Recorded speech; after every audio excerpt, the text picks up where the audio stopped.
about 2.5 or 3 minutes to talk about your background, your education, and some of your experiences, and after which Mr. excuse me, Hawkins will do the same. All right.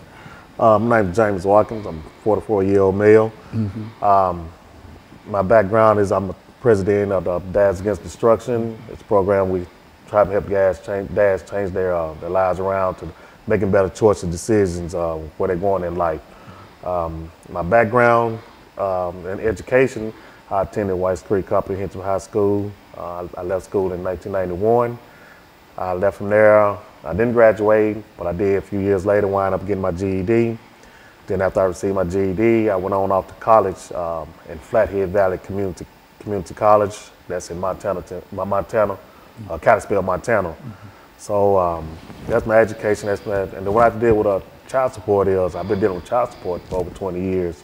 I have 2 adult kids, and the situation with that is the way it's been explained to me is I'll be paying child support, the rest of my life due to the way the state has set things up to where that you're not just only paying child support, but you also paying interest fees and back this and back that, and to where I'm paying more to the state than I'm paying to the child support right now. And so in a real sense, what you're saying here, Mr. Hawkins, Mr. Watkins, is that the state of Tennessee has some issues dealing with child support that the two of you and Mr. Hawkins will be able to talk about. But first, let's get some information from you, Mr. Hawkins, Phil Hawkins, in reference to your background, education, and what really brought you to us this morning. Okay, good evening. I'd like to thank you for us being here. I'm Phil Hawkins, the CEO of Dads Against Destruction. What brought us here is that it's time for us to stand up, man up, and get this out. A lot of men don't even want to work no more these days. So we out here now trying to advocate for the men, to get the men back in the household and get the system back. Right now, the system trying to raise our kids, and it can't happen like that. And so in a real sense, let's since you've been involved with child support in the state of Tennessee for quite a while, let's give our audience some information in reference to what we mean in reality when we say child support in Tennessee, who has to pay it and how much you have to pay it and how long you have to pay it. Let's do it from that perspective. The way it's set up, from my understanding, it's supposed to be for 18 years until your child turns 18 years old. Then it can go even further because of they're going to college and stuff.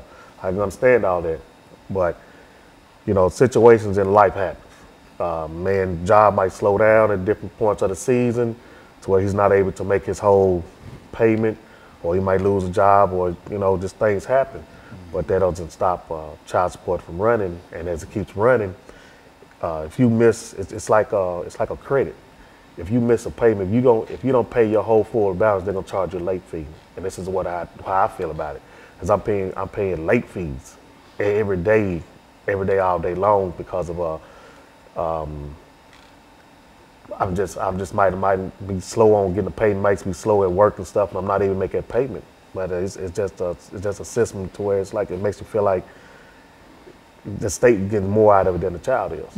And so, Mr. Hawkins, what we're saying is that when we talk about child support, we're not just talking about a simple kind of thing of buying diapers and baby food and et cetera for a certain time. But I think as Mr. Watkins has indicated, that he has been involved in it for more than 18, 20 odd years. And so, what we're going to do, Mr. Hawkins, is to take this first commercial break. We've got about a half a minute. Okay. And when we come back, we want you to talk about child support in the state of Tennessee by defining what we mean when we talk about child support and the impact that child support is having upon individuals. When we come back, you give us some statements in reference to your background, your education, and some of your experiences, and then we'll get into that part of it, and that will allow us to first get a definition. Right. Because I think a large number of folks, when they think about child support, generally think in terms of buying baby bottles and et cetera and et cetera.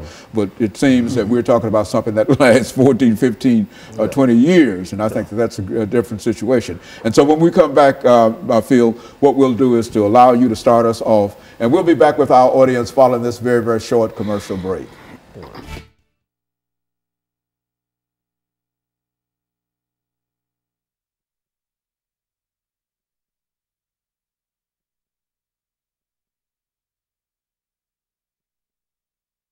about child support in Tennessee, this is where you start, because you're going to have 4 minutes at least before you turn it over to him. You listen to what he's saying, and anything that you think that you might be able to elaborate upon or whatever, or to expand it or whatever. I'm learning something, because I was of the impression that child support, you know, I know there might be some situations in reference to it, but I didn't know it was a lifelong kind of situation. A judge told me, so you'll be paying child support the rest of your life. One way or the other. Yeah. Is that program? What he told me. Yeah, program where the man can't win. Well, that's what, if y'all see some problems with the issue of child support and et cetera, we're not talking about something that we're trying to neglect children or whatever, and et cetera. But what we're trying to indicate is that it creates a problem for... big problem. I'm out now trying to get a bill passed, a law passed, to give men 90 days. Okay. Okay, so okay, anytime you're ready. Okay, so we're going to come back and...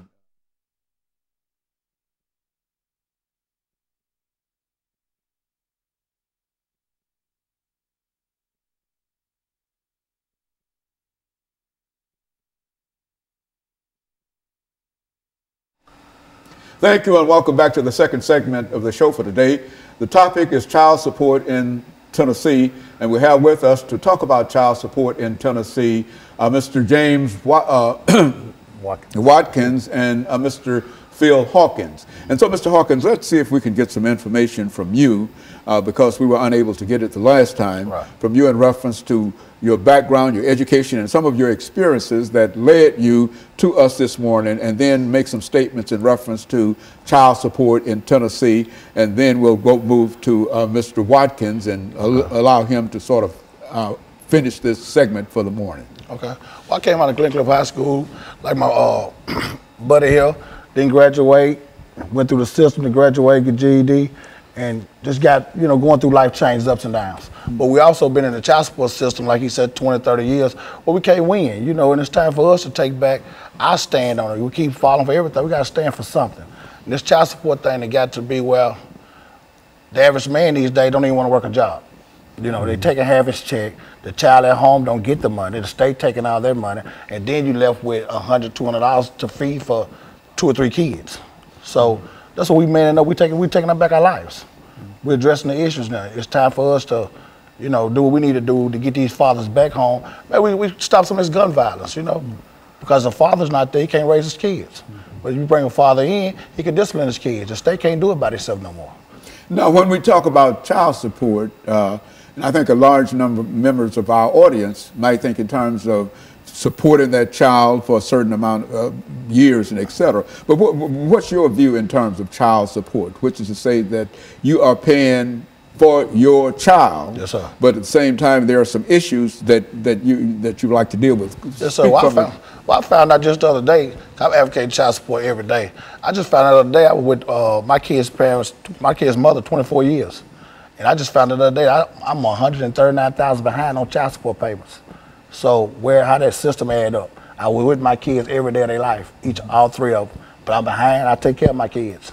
You know, it's how the system is trying to portray us as not doing, but because we're not paying the system. But we keep paying the system, we can't we can't feed the child. We gotta have something for a man to live. And so are you still with your wife? No, sir. But you're still paying for to support your children every day. And you feel that they're taking more money out of whatever salary you have. Yes, sir. And some of that money does not go to the child. None of the money go back. But the money, for the most part, goes to the state. Yes, sir. What do you think about that, Mr. Watkins? I mean, it's true.